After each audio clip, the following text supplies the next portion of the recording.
София Багрицкая, чаще говорите про телеграм-канал. Да, говорю про телеграм-канал, где у меня есть группа, вы можете выкладывать там работы, где есть канал, где я выкладываю свои работы, и видео тоже повторяю, что на YouTube, что и там. Там есть чат, группа, живое общение коллег-художников. Заходите, подписывайтесь и давайте обсуждать вопросы искусства. Только у меня просьба быть уважительными друг к другу и не уходить в стороны от искусства. Вообще в описании подписчики редко читают, многие не знают, куда нажать. Сейчас все стараются выкладывать важное в закрепленный комментарий. Хорошо, в закрепленном комментарии я напишу ссылки телеграм-канала и Яндекс.Дзен. Заходите, пожалуйста. Я вчера с большим удовольствием поработал в Семиизе у скалы Дива и записал для вас, как я писал, 2 работы. И буду скоро монтировать, появится новый урок. Софья недавно услышала комментарий одного очень уважаемого мной художника, пастелиста, по поводу формата и размера работ. Дескать, малый формат – это от лени. Не хочет художник потрудиться, усилия приложить, вот клепает маленькие картинки. А вы попробуйте, товарищ пастелист, поклепать маленькие картинки, маленькие, не сходя с места, например. Один мотив и разные решения. Может, вам понравится, и забросите свои большие форматы. Это же очень сложно. Я люблю делать разные решения на маленьком формате. Это настолько удивительно, красиво, потому что тебя выносит на новые какие-то уровни, за горизонты твоего привычного мышления, от чего хочется все время оттолкнуться куда-то в небеса, в небеса. Небесное мышление получается, новое, по крайней мере. А вот большая работа, продолжает Софья, это пастелистка, это явно видно, что усилия приложены. То есть много унитазов часов, да, проведено. Одна галеристка мне говорила, что ты, говорит, тут левые и задние, хочешь, чтобы все это так хорошо продавалось.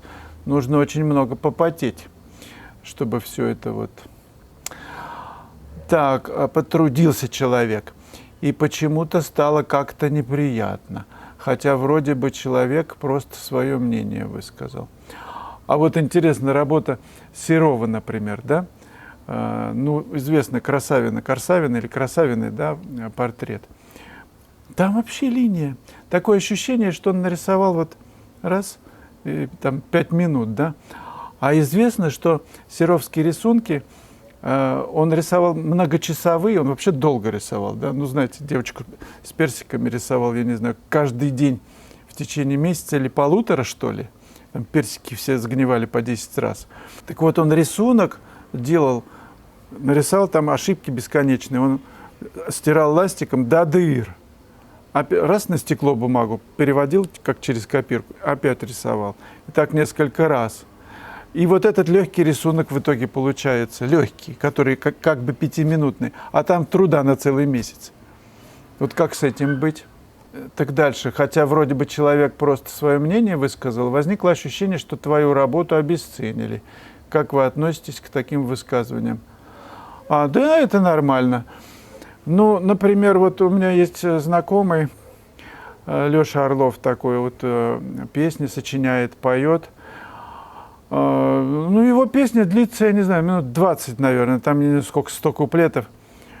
А есть, например, что «Сувенир» Демис Русус. 2 куплета, 1,5 и все. А что важнее? Вот долго пение или быстро пение? Ну, это для Леши Орлова это такая медитация. Каждый куплет – это какое-то созерцание, такое вот вслушивание в себя, в природу вещь. Ну, он балдеет от того, что вот это, там 100 куплетов у этой песни. Но есть хайку или хокку, там всего-то 3 строчки. И целый мир. Краткость – сестра таланта, говорят. Я за то, чтобы было все коротко, ясно, немногословно, в поэзии той же. В живописи вот надо найти баланс между рассказом и отсутствием. Мне это всегда интересно. Пустота такая в живописи появляется. Тишина. между, вот как между двумя дыханиями. Так. Вдох, пауза же есть, выдох, опять пауза. И вот в этих паузах, как между двумя нотами, например. То есть между двумя нотами человек замирает. Говорят, что это наиболее полное ощущение жизненности такой, вот между, промежуток. Сделать этот промежуток в живописи, меня такое осенило когда-то, писать так, чтобы был в живописи промежуток, пауза. И это естественным образом все сводит к тому, что мало сказано, но так много в этом малом, как взгляд, как одно слово заменяет, я не знаю, целый роман. Один взгляд может изменить всю жизнь. Любит человек другого. Один взгляд, и все. Так что пусть этот художник-пастелист трудится и долгие проводит часы перед работой. У него такой выбор. А есть люди, которые много часов проводят, много лет проводят для достижения мастерства, чтобы за 10 минут сделать шедевр. Произведения таких художников для меня более ценны, на данный момент. Друзья, я проведу здесь класс в Гурзуфе с 21 по 25 августа. Приезжайте, поработаем вместе. Зензип. Слава, когда ваша команда в Питер приедет с выставкой или на пленэр? Не знаю, у нас все спонтанно. Какие-то предложения происходят, возникают, и мы откликаемся с командой или без.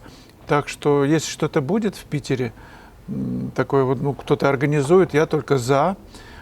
Кстати, была же выставка недавно в Петербурге, что-то там называлось как-то какими-то цифрами, что-то там 10.09 или 12 с чем-то, но я не принимал участия. Андрей Селенин, там я видел его работы. Но я думаю, это непременно будет, потому что Петербург – это, конечно, родина, такое альма-матер искусства, так что обязательно будет. Софья недавно приобрела себе палитру, как у вас. Вы сказали, что выдавливаете заранее краски. Я так делать еще не пробовала. Выдавливаю и иду, прям вот так кладу ее в рюкзак, она вертикально. Ничего там не стекает. А они при переноске не смешиваются внутри? Не смешиваются. Если, конечно, жиденькие совсем красочки, конечно, они будут слетать. А мастер-классы какие-то такие посерьезнее, нормально себя держатся. А если также выдавливать темперу с красками, ничего не случится, пока их довезу до места, где собираюсь писать.